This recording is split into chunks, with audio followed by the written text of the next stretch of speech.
Dans le complexe de la vie moderne, l'individu apporte sa contribution au bien commun. En retour, la société lui fournit les éléments nécessaires à la survie des siens.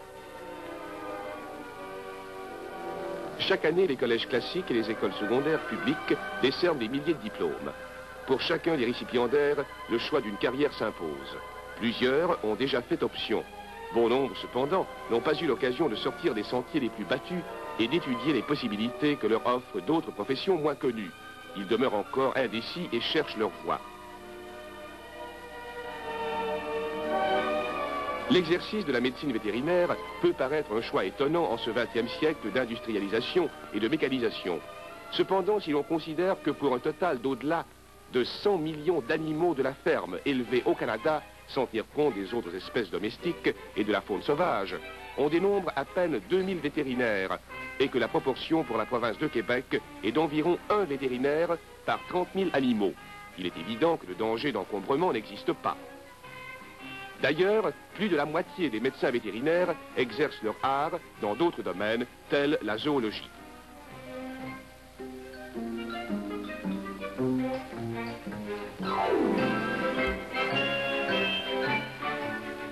Plusieurs collaborent à la protection de la santé publique. Savait-on par exemple que pour prévenir la contamination des eaux navigables, les inspecteurs fédéraux de l'agriculture exercent une étroite surveillance à bord des navires étrangers qui font escale dans les ports canadiens?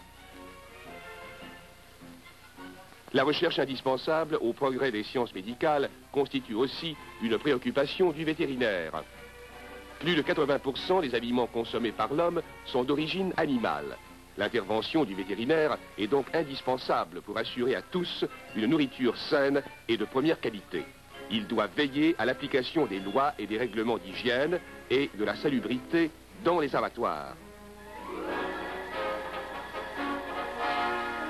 À l'occasion, quelques vétérinaires canadiens sont appelés par des organismes internationaux à se rendre à l'étranger, aussi bien en pays prospères qu'en régions dites sous-développées, pour agir à titre de conseillers professionnels.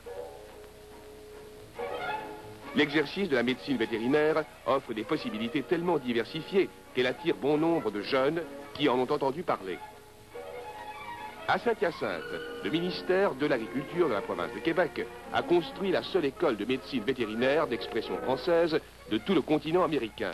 L'enseignement qu'elle dispense la classe parmi les institutions similaires les mieux cotées du Nouveau Monde. L'école n'accepte que des étudiants externes, garçons ou filles, qui doivent loger en ville à leurs frais. Pourvu qu'ils possèdent ou qu'elles possèdent les qualifications académiques requises, tout jeune homme ou toute jeune fille peut poser sa candidature à l'admission. D'ailleurs, s'il est citoyen canadien et résident de la province de Québec, l'étudiant vétérinaire paye des frais de scolarité peu élevés.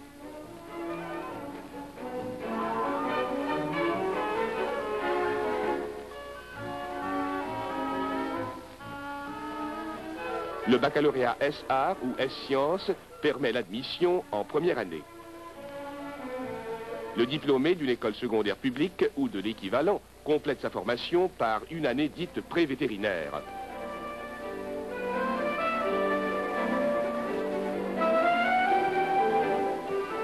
Avant d'entreprendre l'étude de la médecine vétérinaire, il convient de se familiariser avec les sciences de base qui permettent d'en mieux interpréter les subtilités.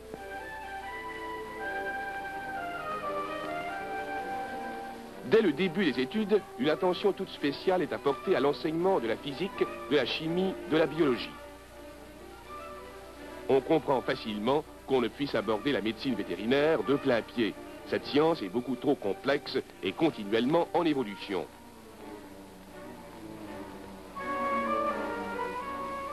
Il est évident que le futur vétérinaire se doit de bien connaître les principales espèces animales.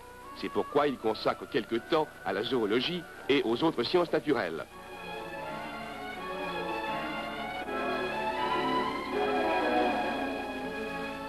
L'étude des structures anatomiques et histologiques lui permet de se rendre compte de la complexité d'un organisme animal.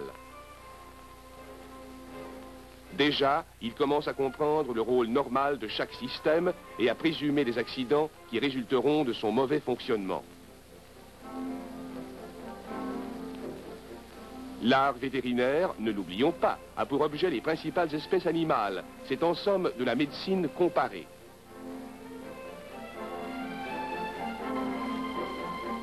Graduellement, l'étudiant abordera des sujets qui l'initieront aux rudiments de la médecine vétérinaire proprement dite. Embryologie, biochimie, microbiologie.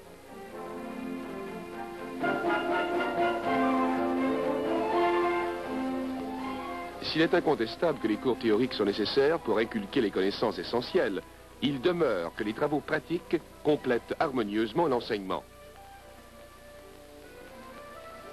Lorsqu'il sera appelé à exercer sa profession, le nouveau diplômé ne sera pas seulement un théoricien, il aura appris à observer et à mettre ses connaissances en pratique, quelle que soit la spécialisation qu'il aura choisie.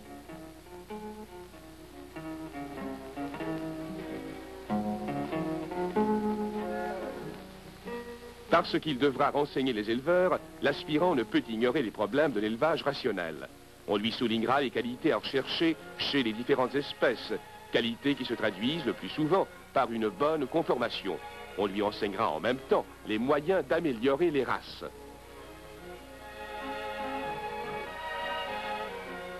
Une alimentation rationnelle est à la base de la santé chez les animaux comme chez les hommes. L'étudiant devra donc s'habituer à apprécier la valeur nutritive des divers aliments et à déceler les signes cliniques des carences alimentaires.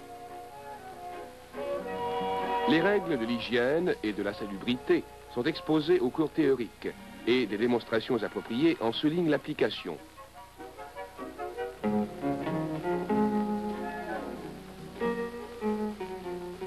Le laboratoire de physiologie est pourvu d'un outillage très moderne, qu'on utilise régulièrement pour observer et étudier le comportement normal de l'organisme animal. Là encore, l'étudiant ne se contentera pas d'absorber l'enseignement livresque, mais il aura de plus la facilité de constater par lui-même la réalité des phénomènes biologiques et biochimiques qui s'effectuent constamment chez un être vivant. On aura toujours recours aux ressources de la science moderne pour éviter toute souffrance aux animaux utilisés pour fin de démonstration, et ainsi les soustraire à l'angoisse. Par la même occasion, l'élève apprendra à utiliser des méthodes de laboratoire qui lui permettront de constater les modifications subies par les liquides organiques au cours de l'évolution de la maladie et d'en apprécier les signes.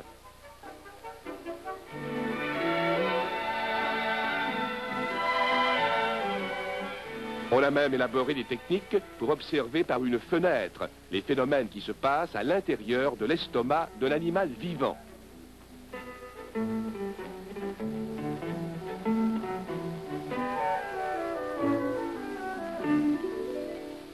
Grâce, par exemple, à l'oscilloscope, on peut constater les modifications que l'inhalation de certains médicaments font subir aux contractions du cœur et dont l'image est transposée sur un écran lumineux. Ainsi, lorsque plus tard le jeune vétérinaire sera confronté avec un sujet malade, il sera plus compétent pour instituer un traitement adéquat. L'enseignement de l'anatomie pathologique a pour but de familiariser l'élève avec les transformations que suscitent la plupart des affections et des accidents au niveau des différents tissus. Un grand nombre de maladies résultent de l'action d'êtres infiniment petits. Pour lutter efficacement contre de tels ennemis, il faut en connaître la classification, les particularités et les moyens de les détruire ou de les empêcher de se multiplier. L'étude de la bactériologie fondamentale, complétée par des notions de virologie et d'immunologie, permet à l'étudiant d'acquérir ces connaissances essentielles. Pour traiter les animaux, le futur vétérinaire aura recours quotidiennement à des médicaments dont il devra bien connaître les propriétés, les doses et les formes pharmaceutiques. D'où la nécessité de lui enseigner la pharmacologie. L'école de médecine vétérinaire de la province de Québec, en étroite collaboration avec l'Office provincial du film, met à la disposition de ses professeurs et de ses élèves un service audiovisuel très bien organisé et qui s'avère efficace. Ainsi, la projection de cette scène cinématographiée sur le vif permet aux étudiants d'observer la technique utilisée pour administrer une capsule au cheval.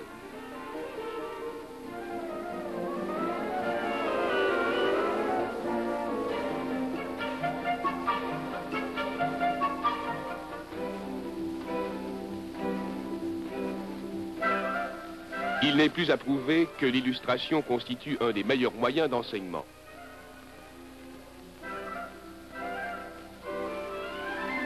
L'examen clinique seul n'est pas toujours suffisant pour permettre un diagnostic précis. Aussi, le vétérinaire doit-il connaître le maniement d'appareils parfois complexes, susceptibles de l'aider dans son travail. L'étudiant complète par la pratique les données purement théoriques qu'il a acquises.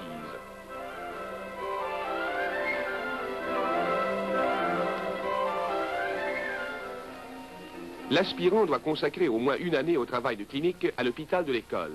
Il y apprend la façon de se comporter avec sa future clientèle et les contacts quotidiens avec divers animaux malades qu'il doit traiter sous l'œil attentif de ses professeurs, le familiarise davantage avec les moyens d'examen, de diagnostic et de traitement. Avant même de quitter l'école, il aura déjà acquis une certaine expérience. Les élèves finissant de la 4e année ont l'avantage d'accompagner les professeurs dans leurs visites quotidiennes et de bénéficier d'un précieux enseignement pratique au cours de ces cliniques ambulatoires. Le maître démontre que l'intervention chirurgicale s'impose chez cette brebis. 2 étudiants sont désignés pour assister le chirurgien. L'animal sera transporté à l'hôpital de l'école pour y être opéré demain matin. La consultation terminée, on repart pour répondre à un autre appel.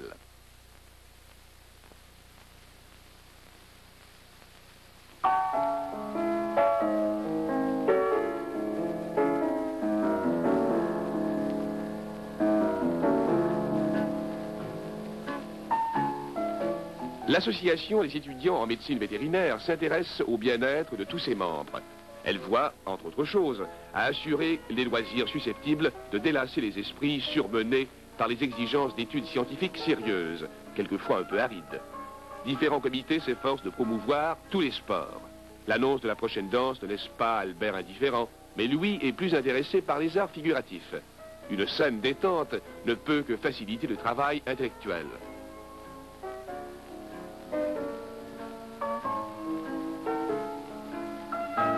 Puisqu'il a été désigné pour assister le chirurgien, Louis juge plus prudent de reviser les techniques opératoires. On ne sait jamais, les maîtres ne changent guère, ils ont ce don exaspérant à la longue de toujours questionner précisément sur le seul point qu'on a négligé d'éclaircir. Après avoir préparé le champ opératoire, il procède à une bonne désinfection. Il est maintenant impossible de se récuser. C'est le moment pour Louis et Paul d'établir leur savoir-faire.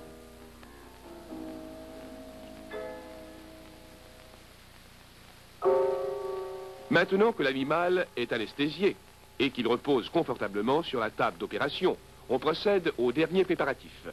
Les assistants règlent les menus détails qui font souvent toute la différence entre le succès et l'échec. L'opération débute. Tous observent attentivement le chirurgien. En aucun moment, l'animal n'éprouve de malaise.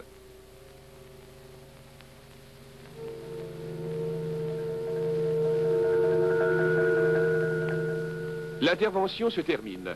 Chacune des différentes phases demeurera à jamais gravée dans l'esprit des étudiants.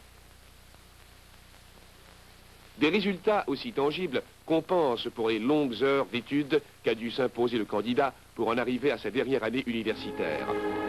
Après avoir subi avec succès l'épreuve des examens théoriques et pratiques, le candidat, sur la recommandation des autorités de l'école, se voit décerner par l'université le doctorat en médecine vétérinaire.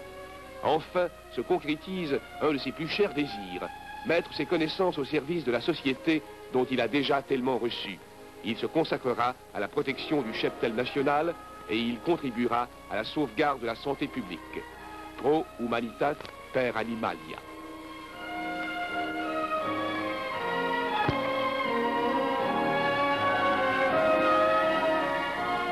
Dans tout pays évolué, il existe des lois qui régissent l'exercice des différentes professions.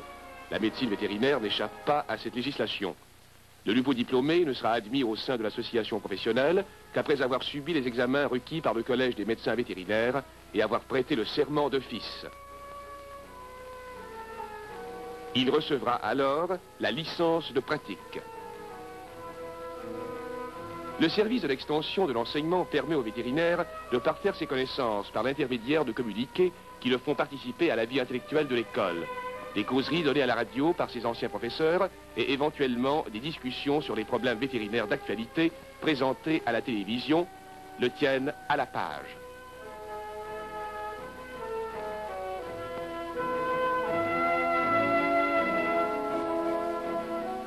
Les champs d'action les plus variés et les plus utiles s'offrent aux nouveaux diplômés. Il peut choisir de s'établir en clientèle rurale pour y exercer à son compte la médecine vétérinaire générale. Il devra solutionner divers problèmes, les uns les plus souvent complexes, les autres plutôt subjectifs.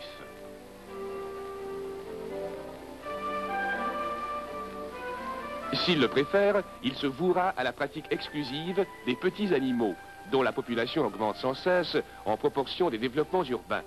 De nouvelles cliniques de ce genre se construisent chaque année dans la province de Québec.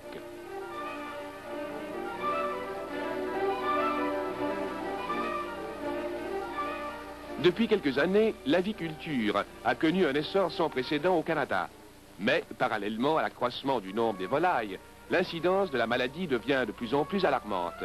Aussi demande-t-on instamment des pathologistes aviaires qui puissent aider à solutionner les problèmes d'élevage.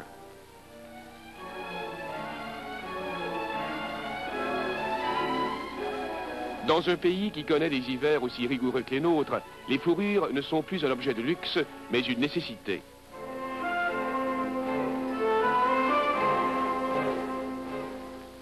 Malheureusement, les vétérinaires qualifiés dans ce domaine sont encore trop peu nombreux et la maladie cause souvent des pertes considérables pour les éleveurs.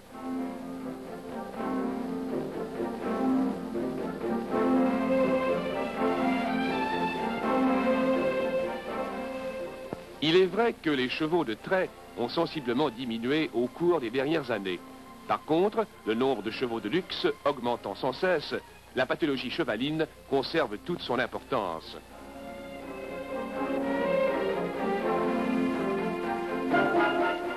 La science progresse continuellement. Il incombera aux maîtres de former de nouveaux vétérinaires pour assurer la relève. La vie demeure un perpétuel apprentissage. Cet axiome s'applique non seulement à tous les diplômés, mais aussi aux professeurs.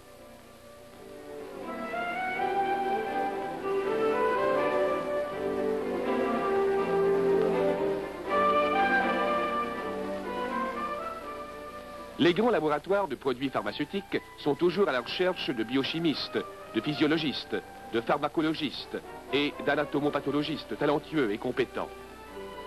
Lorsque ces scientifiques sont par surcroît vétérinaires, leurs services sont doublement utiles et appréciés. Le chercheur de carrière est toujours à l'affût de nouvelles techniques. Il lui incombe en outre d'améliorer les méthodes actuelles et de leur trouver d'autres applications. On ignore assez généralement que la plupart des vaccins, des sérums, des antitoxines et autres produits biologiques destinés à la protection des humains ou des animaux sont fabriqués à partir d'animaux hyper-immunisés. Le vétérinaire apporte sa collaboration en assurant l'état sanitaire des producteurs, en les inoculant, en surveillant leurs réactions, en effectuant les prélèvements, etc. En étroite coopération avec le médecin, quelques vétérinaires spécialisés en bactériologie, en virologie, en immunologie, continuent à suivre le processus normal de fabrication. À différents moments, par exemple, ils injectent une dose du produit à des animaux de laboratoire pour s'assurer qu'il ne peut causer d'accident tout en protégeant le sujet contre la maladie. Le nouveau diplômé peut aussi se créer un avenir intéressant au sein de différents services gouvernementaux. Ce sont par exemple des vétérinaires qui surveillent aux postes frontières l'état de santé des animaux introduits au pays.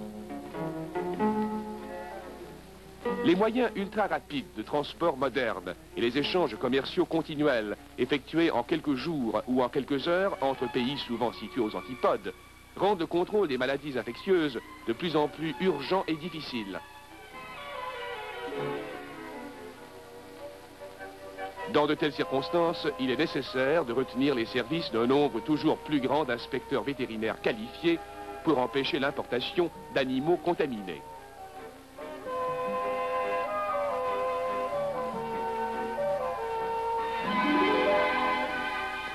On reconnaît généralement l'importance du contrôle des maladies infectieuses, mais on ignore souvent toute la surveillance qu'implique un tel programme à l'échelle nationale. Plusieurs épizooties qui apparaissent dans un pays ont débuté par l'introduction d'aliments d'origine animale ou de sous-produits contaminés provenant de contrées étrangères. Aussi, pour éviter l'infection possible par les aliments apportés d'autres pays et qui servent normalement à la nourriture de l'équipage, la loi oblige l'inspecteur vétérinaire fédéral à sceller les réfrigérateurs des navires en transit dans les eaux canadiennes. Les aliments utilisés au pays devront donc être d'origine locale, ce qui diminue les dangers d'épidémie. Au Canada, comme dans les autres régions du globe où s'exerce une sévère police sanitaire, il n'est pas impossible que certaines maladies contagieuses graves puissent tout de même se déclarer. Il existe des endémies dont on s'efforce de limiter les ravages par un programme de dépistage systématique, de vaccination préventive et d'abattage.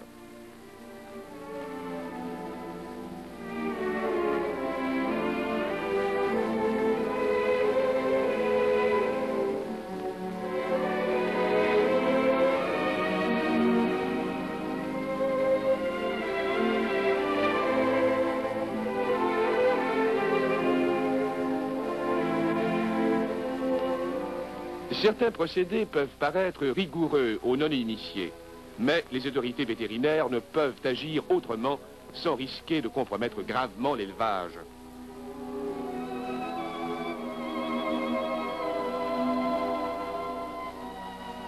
Le gouvernement de la province de Québec compte plusieurs vétérinaires à son service. Le ministère provincial de la Santé embauche aussi plusieurs vétérinaires hygiénistes. Incorporés au cadre médical des unités sanitaires, ils veillent à l'application des lois et des règlements d'hygiène et de salubrité en vue de protéger la santé publique. Entre autres attributions, ils s'assurent de la production de lait propre provenant d'animaux sains et ils en surveillent la pasteurisation. Il leur incombe aussi de contrôler les établissements où s'effectue la manipulation des aliments. Le diplômé avide de perfectionnement pourra s'inscrire à la faculté de médecine pour y poursuivre des études en chirurgie expérimentale.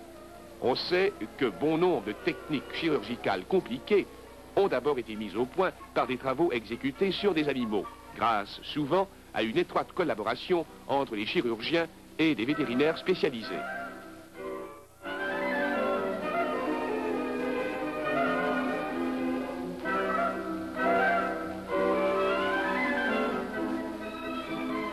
En plus des quelques orientations que nous venons de souligner, le jeune vétérinaire est en mesure de choisir une spécialisation dans plusieurs disciplines scientifiques, pour lesquelles il est bien préparé. Il lui sera loisible, par exemple, d'aborder des études supérieures en microbiologie, en pathologie et en sciences pures.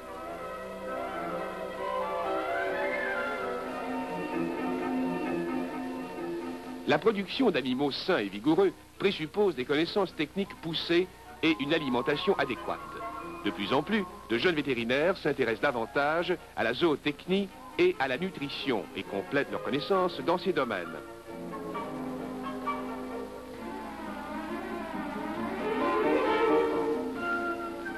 Toutes les possibilités qui s'offrent aux jeunes diplômés n'ont pas été explorées à fond, loin de là. Il existe par exemple très peu de vétérinaires biologistes, bien que cette carrière présente un grand intérêt scientifique et pratique.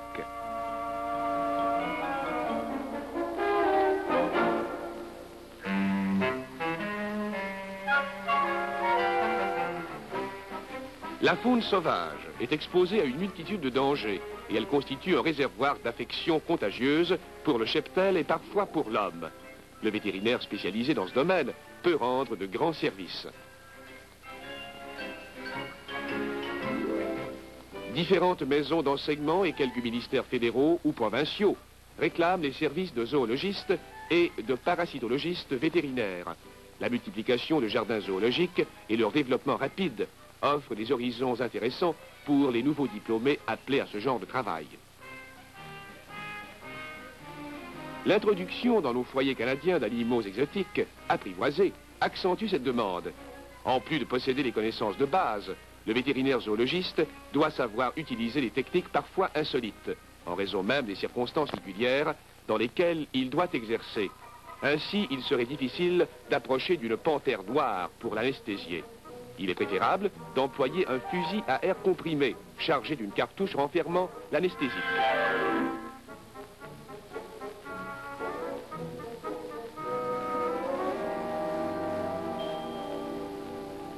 Ce vétérinaire devra aussi acquérir des notions spéciales sur les mœurs des bêtes qui lui sont confiées, sur leur alimentation et sur les principales maladies qui leur sont propres.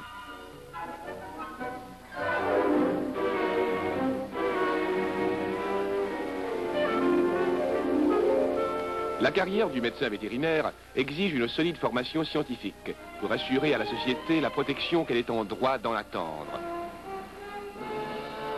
Les étudiants qui abordent cette carrière d'avenir qu'est la médecine vétérinaire sont donc assurés d'y trouver le plein épanouissement de leur personnalité et les meilleures garanties de succès. Par leur travail chez les animaux, ils assureront le bien-être de l'homme et ils feront mieux connaître la devise de l'institution qui les aura formés, Radix Scientiae Comparatio. En résumé, ce n'est que par des études sérieuses et ardues que l'étudiant peut se mériter le doctorat en médecine vétérinaire, qui le qualifiera pour veiller à la santé du cheptel national et collaborer à la sauvegarde de la santé publique.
L'élevage des bovins constitue l'une des sources de revenus les plus intéressantes. C'est pourquoi les zootechniciens se sont toujours efforcés d'éliminer les défauts et de fixer les qualités des sujets de choix. Dans ce but, on a recours à la pratique du croisement consanguin qui, utilisée à bon escient, s'est avérée vraiment efficace. Malheureusement, si cette pratique présente de grands avantages, elle n'est pas sans susciter parfois des inconvénients redoutables. Quoique la génétique nous ait livré bon nombre de ses secrets, elle en conserve encore jalousement la plupart. C'est ainsi que, au cours de l'édification d'une souche donnée, alors que les plus grands espoirs nous semblent permis, on voit réapparaître avec une intensité accrue un défaut ou une affection qu'on croyait éliminer définitivement.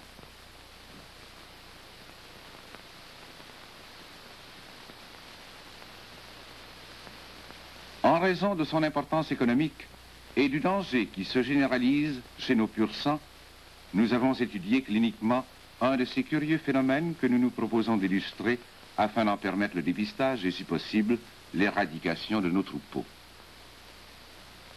Il s'agit d'une affection dont la cause profonde reste encore à déterminer et qu'on désigne provisoirement sous le nom de syndrome spasmodique des bovins.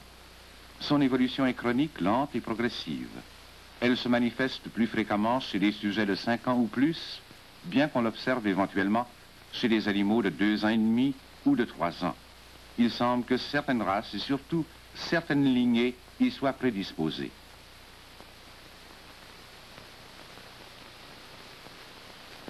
La démarche lourde et balancée de cette bête est assez caractéristique. Certains malins l'ont qualifiée de démarche de matelot.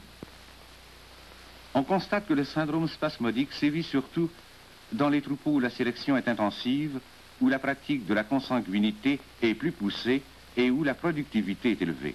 Bref, dans les meilleurs troupeaux appelés à améliorer notre cheptel, ce qui rend l'affection encore plus redoutable pour l'avenir de l'élevage. Il est assez difficile de décrire adéquatement la symptomatologie du syndrome spasmodique des bovins, car il ne semble pas s'agir d'une maladie à proprement parler. Ce qui nous frappe surtout, ce sont les contractions spasmodiques et intermittentes de quelques groupes musculaires. Chez ce taureau-ci, on note que le spasme affecte les muscles des membres postérieurs, ceux de la croupe et un peu ceux des lombes.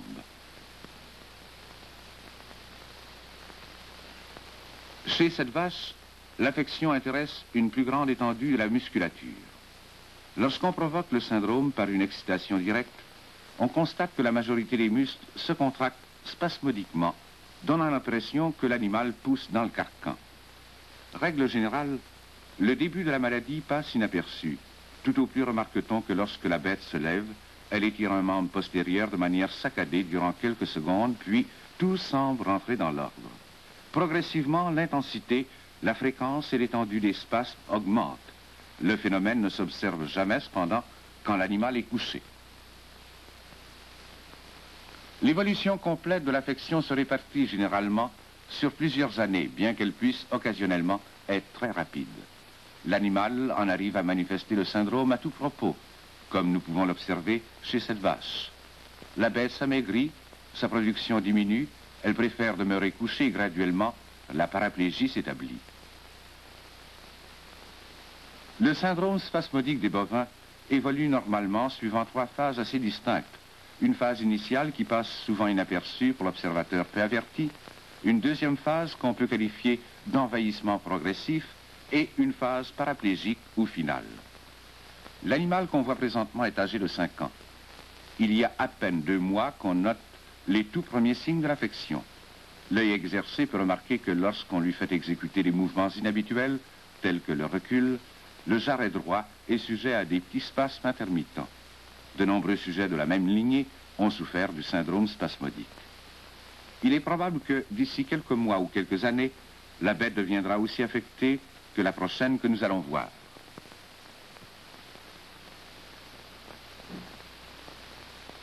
Il y a quelques années, cette vache apparentée à une famille dont plusieurs individus ont été pareillement affectés, a commencé à présenter les signes du syndrome spasmodique. Entrecoupé de périodes de rémittance, l'affection s'est aggravée. Maintenant, l'animal est presque continuellement sujet aux spasmes caractéristiques. À l'étable, les bêtes affectées préfèrent demeurer les membres postérieurs dans la rigole à fumier.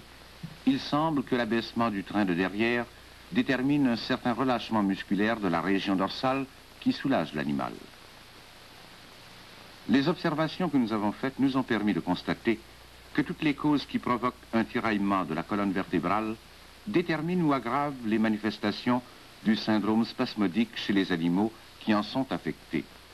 Pour remédier à cette affection, ou tout au moins chercher à la prévenir, il faudrait en connaître la cause profonde. Malheureusement, la pathogénie n'est pas encore connue de façon certaine. Tout au plus, peut-on se baser sur des hypothèses plausibles.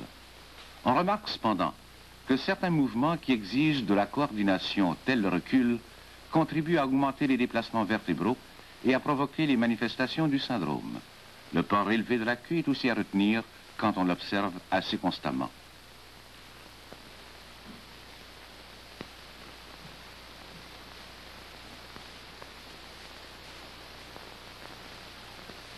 Au cours de la gestation, le poids du fœtus et ses mouvements occasionnent des tractions.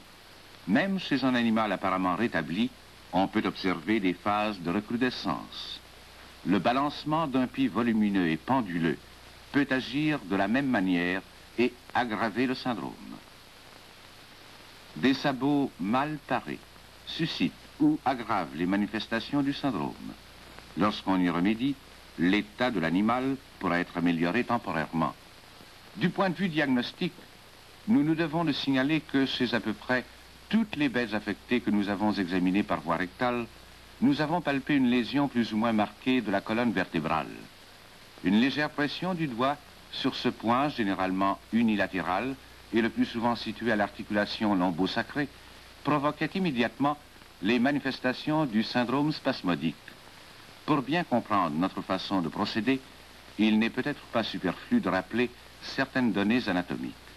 Nous savons que chez les bovins, comme chez les solipèdes d'ailleurs, il existe 6 vertèbres lombaires, dont la dernière s'articule avec le sacrum. Voici la manière dont nous procédons une fois la main introduite dans le rectum. En allant d'avant en arrière, nous tâtons le bord inférieur de chacun des corps vertébraux accessibles afin de constater s'il présente quelque anomalie perceptible au toucher, rugosité pathologique, spondylite et le reste. Avec un peu de pratique, on en arrive à distinguer assez bien toute lésion suspecte. On recommence en scrutant les faces latérales des vertèbres. On apporte une attention particulière aux articulations, surtout au niveau du sacrum. Chez l'animal vivant, nous procédons de la même façon que nous l'avons fait sur le squelette. L'index de la main gauche indique à quel niveau s'effectue actuellement la palpation. Observez bien le moment où la bête manifestera le syndrome. C'est qu'on aura alors atteint le point d'hypersensibilité.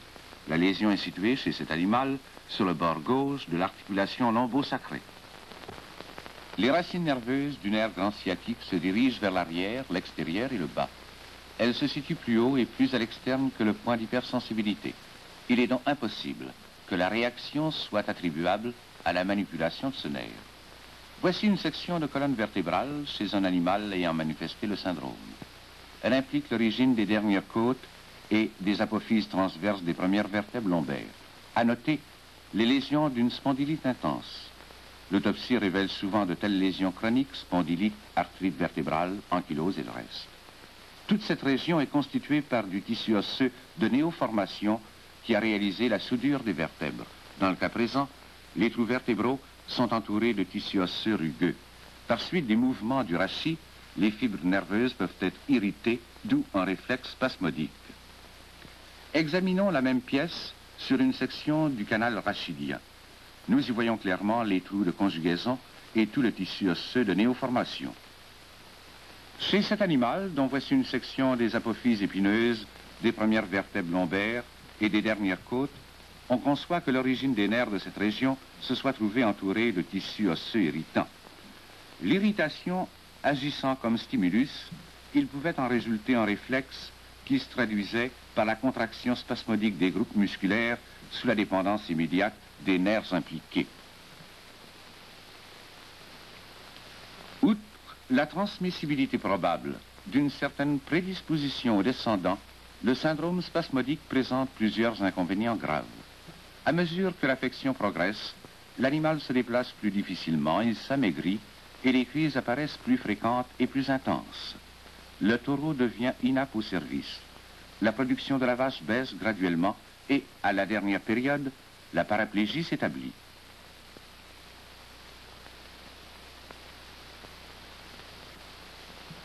Les recherches poursuivies depuis quelques années ont suscité plusieurs hypothèses pathogéniques. La théorie nerveuse et la théorie mécanique paraissent le plus conformes aux constatations cliniques.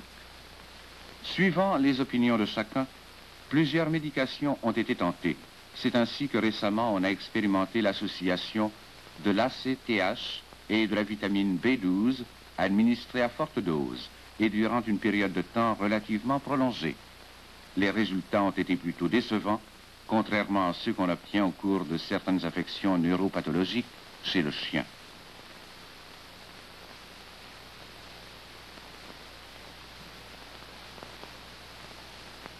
L'anesthésie épidurale, pratiquée au niveau de la région lombaire ou de la région sacrée, fait souvent disparaître momentanément les spasmes musculaires dans le territoire situé postérieurement au point d'injection. Cependant, lorsque l'affection intéresse les groupes musculaires antérieurs, il semble impossible d'en modifier l'évolution par ce moyen. C'est du moins à cette conclusion que nous ont conduit les quelques expériences que nous avons tentées. Cette constatation appuie la théorie mécanique suivant laquelle la lésion causale affecterait les racines nerveuses et leur voisinage immédiat.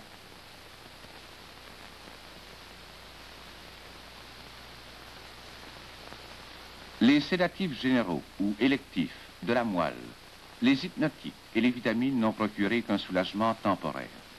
Une fois le syndrome spasmodique bien établi, la minéralisation recommandée par quelques auteurs allemands ne paraît pas influencer sérieusement le cours de l'affection.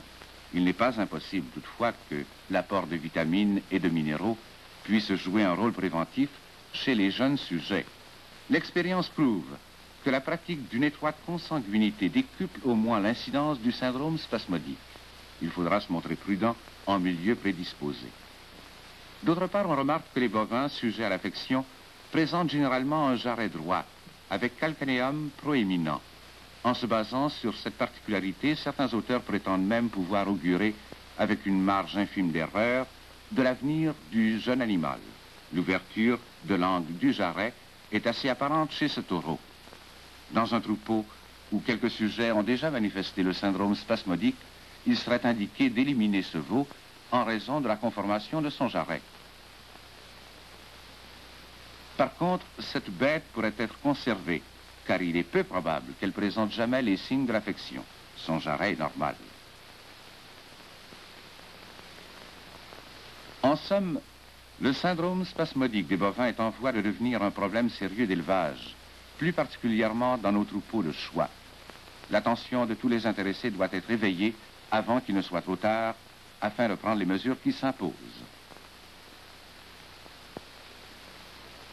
Aussi longtemps qu'on ignorera l'éthiopathogénie de l'affection, il sera impossible de préconiser un traitement adéquat. L'étude de nombreuses anamnèses, ajoutées à plusieurs observations cliniques, nous incite à supposer que le phénomène trouverait ses causes profondes dans un trouble d'ostéogénèse. On expliquerait ainsi la prédisposition chez les descendants. Même si les moyens thérapeutiques dont nous disposons actuellement pour remédier au syndrome spasmodique sont excessivement pauvres, il n'y a pas lieu de nous décourager et d'adopter une attitude passive vis-à-vis du problème. Les connaissances que nous possédons déjà nous incitent à orienter nos efforts vers la prévention. Dans ce but, on évitera de pratiquer une consanguinité trop étroite, surtout dans les lignes reconnues comme sujettes à l'affection. De plus, il sera sage d'éliminer impitoyablement, dès le jeune âge, les veaux dont les caractères physiques peuvent éveiller des soupçons quant à leur intégrité future.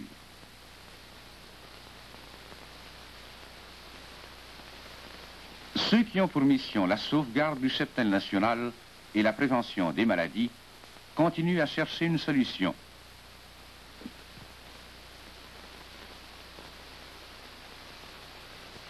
Les institutions scientifiques ont été saisies du problème et on y apporte toute l'attention que permettent les facilités matérielles dont on dispose. La compilation et l'étude sérieuse des observations cliniques qu'on y reçoit, ainsi que le contrôle systématique des thérapeutiques suggérées, permet de colliger une foule de renseignements qui, nous l'espérons, susciteront un moyen pratique de faire échec au syndrome spasmodique. Pour mener à bien ce travail, il faut la recherche patiente et la collaboration de tous. L'affection ne semble pas constituer une entité morbide bien déterminée. Quoique l'évolution et l'ensemble des symptômes soient assez réguliers, les constatations post-mortem sont suffisamment différentes pour nous autoriser à croire que le syndrome spasmodique des bovins n'est pas attribuable à une cause déterminante unique. De là à établir une certaine relation entre cette affection et d'autres états morbides analogues, tels la paralysie des veaux, le harpé et le reste, il n'y a qu'un pas. Il n'est pas impossible qu'en trouvant la clé de l'énigme, on élucide du même coup la cause de plusieurs autres affections dont la pathogénie demeure obscure. Les recherches se continuent dans l'espoir de trouver au moins le moyen de prévenir le syndrome chez les jeunes sujets issus de lignées prédisposées et d'enrayer ainsi l'expansion de l'affection.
Voici l'exposé d'un spécialiste en insémination. Il se nomme Dwight Bannister. Il a visité avec des fermiers de sa région un des plus gros centres d'insémination, de même que plusieurs fermes où l'on utilise beaucoup l'insémination artificielle. Ces fermiers ont assisté à la récolte et à la préparation du sperme de taureaux de haute qualité. Ils ont appris comment obtenir les meilleurs résultats de l'insémination artificielle. Ce fut une révélation. Tout ce qu'ils voyaient les étonnait. Voilà pourquoi nous avons cru que vous seriez intéressés à davantage ce travail afin d'en retirer profit. Tout d'abord, à la première opération, la récolte du sperme. Déjà, la propreté s'impose.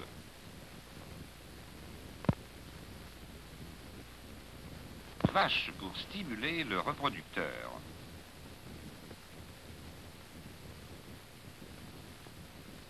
On remplit le vagin artificiel d'eau chaude de façon à obtenir une température se rapprochant de celle du corps de l'animal. Pendant ce temps, le taureau est retenu afin que s'écoulent les sécrétions urétrales pour ne récolter par la suite qu'un sperme pur. Sous la pression tiède du vagin artificiel, le taureau éjacule. Et le sperme est immédiatement recueilli et porté au laboratoire.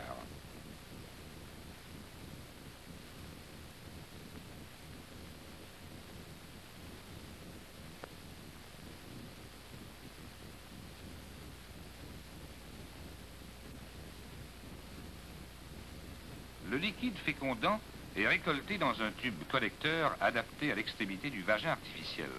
Toutes les précautions sont prises pour ne pas le contaminer.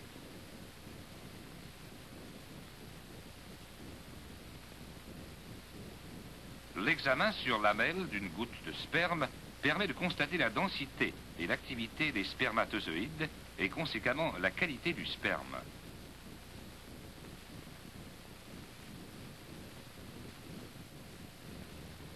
La motilité ou activité des spermatozoïdes est un élément d'appréciation fort important.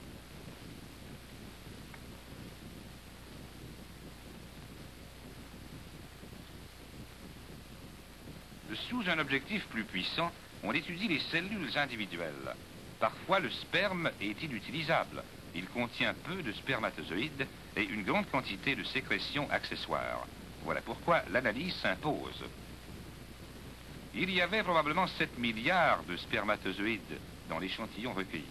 Comme on calcule que 9 à 12 millions suffisent à féconder une vache, on peut diluer le liquide pour inséminer un plus grand nombre de femelles. On choisit comme diluant du lait stérile ou un mélange de citrate de sodium et de jaune d'œuf. Puis la solution est étiquetée, refroidie et emballée. Chaque ampoule de sperme dilué renferme des doses pour l'insémination de 5 ou 6 vaches. Chaque dose contient environ 12 millions de spermatozoïdes. Bien qu'un seul féconde l'ovule, plusieurs milliers sont nécessaires pour affaiblir l'enveloppe. Et comme rares sont ceux qui atteignent cette région, il faut en inséminer plus que moins afin d'assurer la fécondation. L'embouteillage et l'emballage sont faits en chambre froide, de sperme dilué et refroidi progressivement, soit de 1,5 degré par minute jusqu'à ce qu'il atteigne 50 degrés. Puis on remplit les commandes pour les différentes races.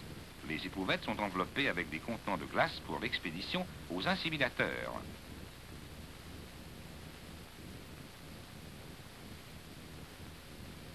Au contact de la glace fondante, le sperme se refroidit encore jusqu'à une température minimum de 40 degrés. Voilà une économie de temps puisque le refroidissement se termine en cours de route.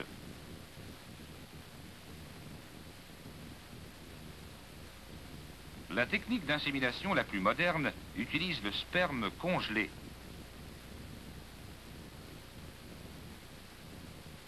Il nous explique qu'on gèle la semence diluée et l'entrepose dans la glace sèche. C'est toutefois une méthode très délicate. D'abord, le sperme est mélangé avec seulement la moitié du diluant, soit lait ou citrate et jaune d'œuf. Puis, il est lentement refroidi pendant 4 à 6 heures jusqu'à 40 degrés. On ajoute alors par étapes le reste du diluant auquel a été mélangé 20% de glycérine. Enfin, le liquide dilué et refroidi est versé dans des ampoules contenant une dose individuelle.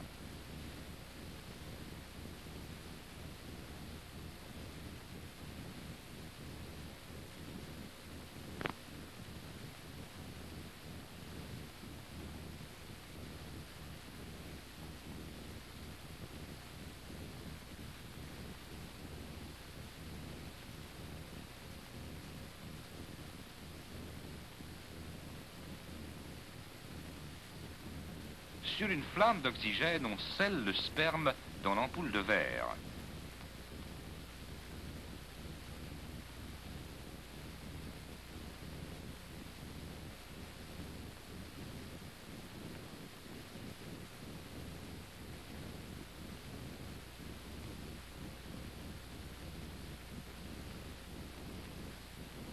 La congélation proprement dite se fait par l'alcool et la glace sèche, avec une baisse de température de 3,5 degrés à la minute en moyenne. Sitôt qu'une certaine quantité a été congelée, on en fait fondre un échantillon. Cet échantillon est examiné sous microscope afin de voir si les spermatozoïdes ont conservé toute leur vigueur et leur motilité durant le processus de congélation.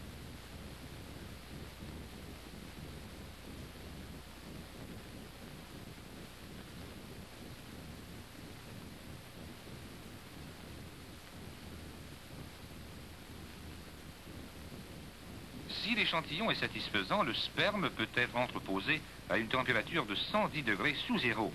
On pourra le faire dégeler rapidement sans l'endommager et l'utiliser pour féconder une femelle longtemps après qu'il aura été recueilli. Monsieur Bannister rappelle que cette méthode permet à l'éleveur de commander le sperme de n'importe quel taureau en tout temps et à l'inséminateur de garder en réserve du sperme de toute race. En outre, il souligne que l'ampoule contenant une seule dose est économique, puisqu'on n'a pas à jeter le sperme non utilisé. Enfin, les envois aux techniciens se font à moindre frais une fois par semaine ou par mois seulement.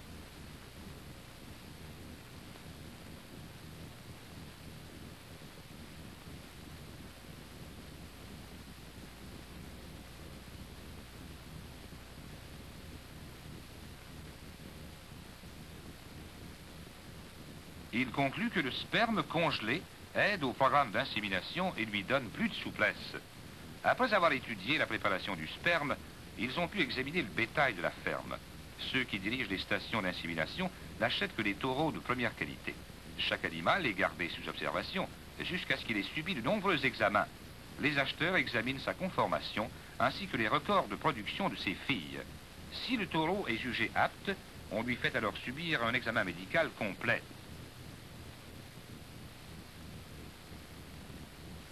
Cet examen comprend deux phases. L'examen général de la bête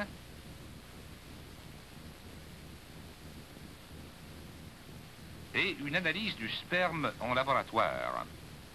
L'éleveur, tout comme l'acheteur, tient à savoir si le taureau possède toutes les qualités exigées par le centre.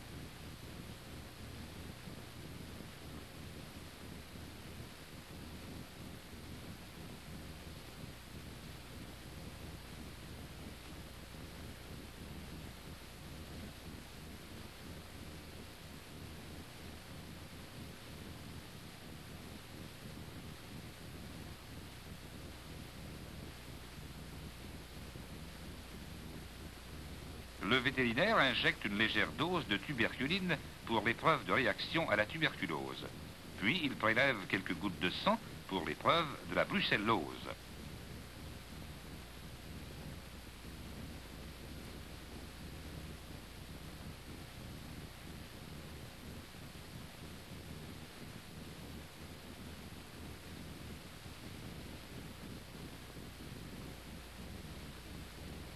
On cherche également à déceler toute trace de trichomoniose ou autre maladie que le taureau pourrait transmettre aux vaches.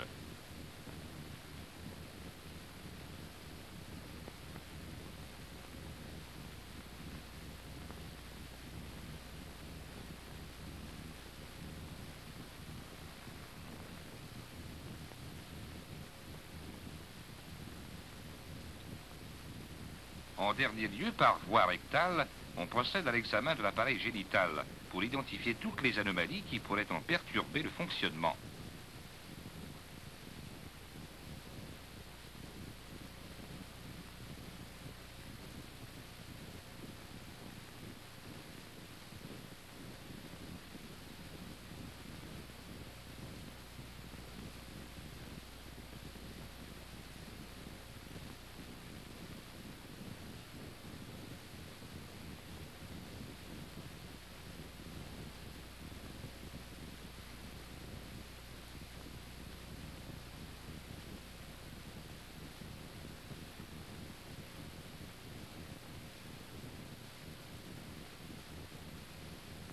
L'animal ne sera utilisé qu'après avoir été gardé en quarantaine pour s'assurer qu'il n'est en période d'incubation d'aucune maladie. Les taureaux des centres d'insémination sont donc des sujets d'élite en parfaite santé.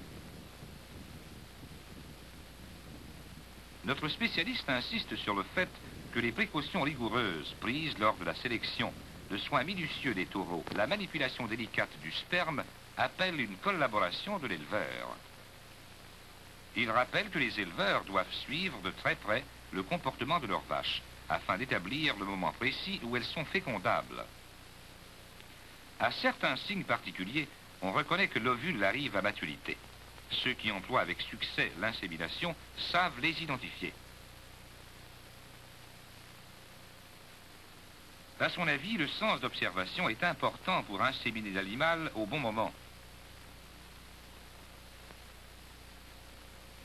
Voyons comment les choses se passent. Un matin, Tom Jansen remarque cette Ayrshire. Il est trop tôt pour l'insémination, mais il est temps d'avertir le technicien. Celui-ci peut être difficile à rejoindre au dernier moment. Remarquons en passant que l'insémination artificielle exige une propreté minutieuse. L'instrumentation doit être stérile et le sperme constamment gardé au frais. En retour, on devrait l'avertir à temps. Un retard signifierait un voyage ou une fécondation manquée pour votre vache.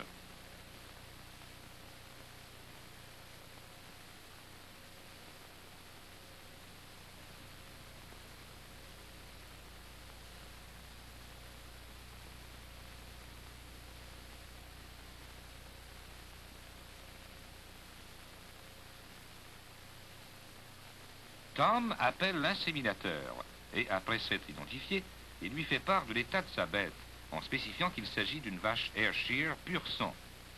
Prévoyant qu'il sera absent lors de la visite du technicien, il lui explique l'emplacement de l'animal et il indique où ce dernier pourra trouver l'enregistrement et les honoraires.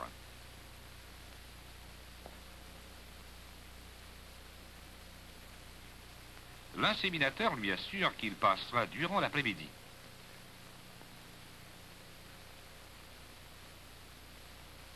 Pour obtenir de bons résultats, il faut traiter l'animal avec délicatesse et naturellement prendre des moyens qui permettront à l'inséminateur d'identifier la vache sans danger d'erreur.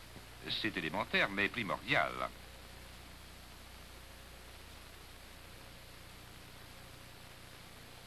Si vous le voulez bien, nous étudierons brièvement le phénomène de l'ovulation sur l'appareil génital d'une bête abattue. Voici l'ovaire qui produit l'ovule et l'oviducte qui relie l'ovaire à la corne utérine où se fait le développement du veau. Enfin, voici le col, muscle qui entoure l'ouverture de l'utérus. Finalement, le vagin et l'orifice vulvaire.